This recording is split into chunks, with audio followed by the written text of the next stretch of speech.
So I know we're talking about Pioneer here, but why? And you mentioned you're going to invest in QS1, but I guess I'm just curious at that answer that you're not going to put them together because, again, from some of the things that Jeff just mentioned. So maybe you mentioned it before, but if you wouldn't mind, I think I missed it. Yeah. Well, why not put them together? Yeah, 3 or 4 reasons. One is it would take forever and be really expensive and not end up with an elegant solution. And I think the Pioneer system is very well integrated, not only the workflow, but also with the support capabilities. And I don't think a default to Jeff, his technical expertise is greater than mine, but I think you'd end up with a bit of a monster if you tried to integrate those two things, and you'd solve for the least common denominator, not the best customer experience.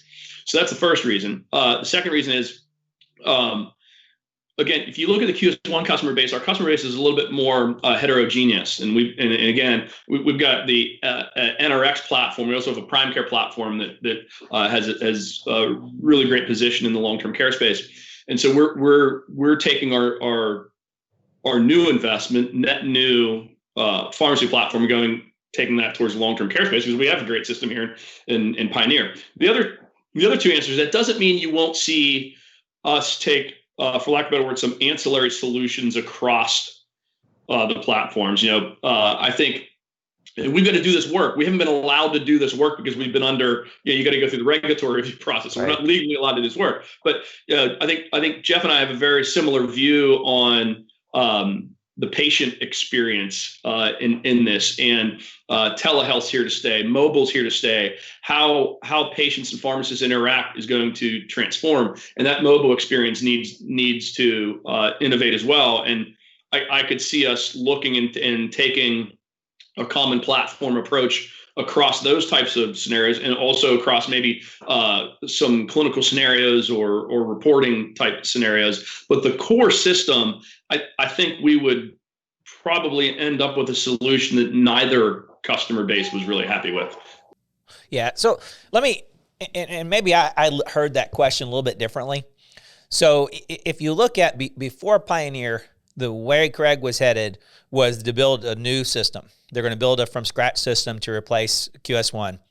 They've got the same base core for their long-term care product and for their retail product, and those are very different. If you look at the goals of those two systems, they're different.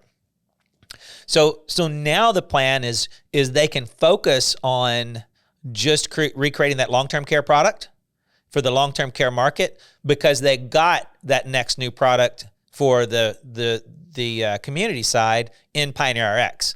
So for those people, you what you won't see is spending those 1,000 lines of code to do one little change in the QS1 product. You'll see them hardening QS1. You'll see them improving the customer support. QS1 a year ago, if they took it, had 32 different versions. I can't even imagine supporting that. They'll be trying to drive it to 1 or 2 versions that they can support. And for those people that QS1's working for, they'll try to make it better, stronger, easier to support. For those people who are looking for a new system, rather than leaving and going to one of those other products, they're going to hope that they come to PioneerRx. And, we're going to do some things to make that easy. We're also going to wrap the QS1 in some PioneerRx technologies. We're going to take some of our stuff that we really do well and maybe put it in the web or put it in some technologies to wrap them that make the guy who QS1's working for, give them some things to work with. Yeah.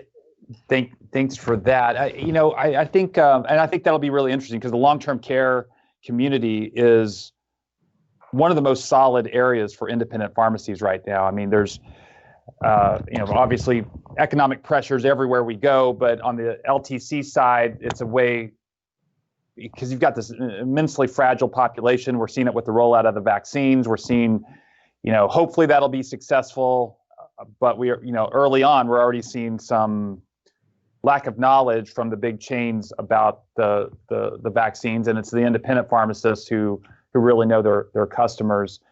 And as far as knowing the customers, and both of you have mentioned the importance of data and being able to manage data. I've mentioned it as well.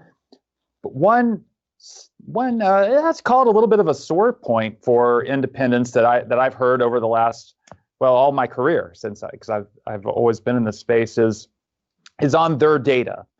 So I hear at least once a month, sometimes 10 times a month, just depending on what's trending. Hey, everyone's making, this is an independent pharmacist owner speaking. Hey, everyone, undefined, but everyone's making money off my data.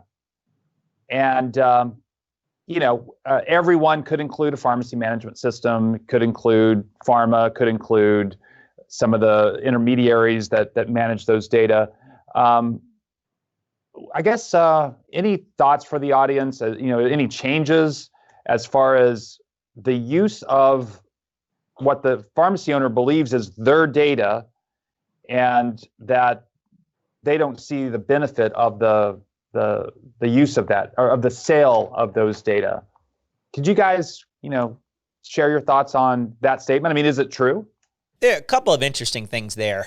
A lot of that concept, I think, comes back 5 to 10 years ago when, there was a dollar value. People like Symphony Health or IMS would actually pay for data for the manufacturers. IMS today doesn't pay for data anymore. Matter of fact, it's funny. You basically have to give data to IMS, but they're not willing to pay for it.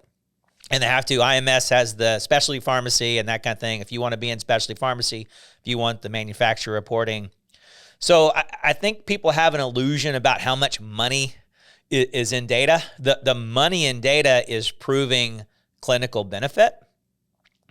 One of the things you see Kraig talk about, he'd love to see a reverse DRR fee where we're actually paying the pharmacy money for things.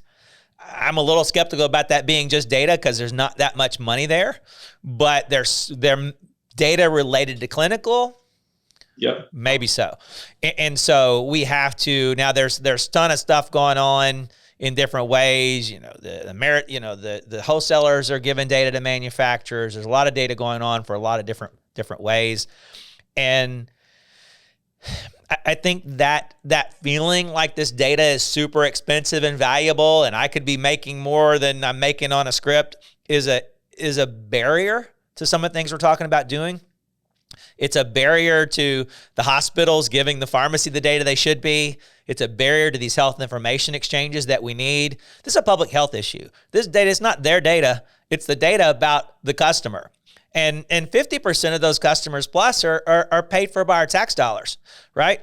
And so we've got to get away from this, I'm going to make a whole bunch of money about data, and really embrace we've got to get the data out there. We've got to share what we're doing in such a way. We got to do collaborative care.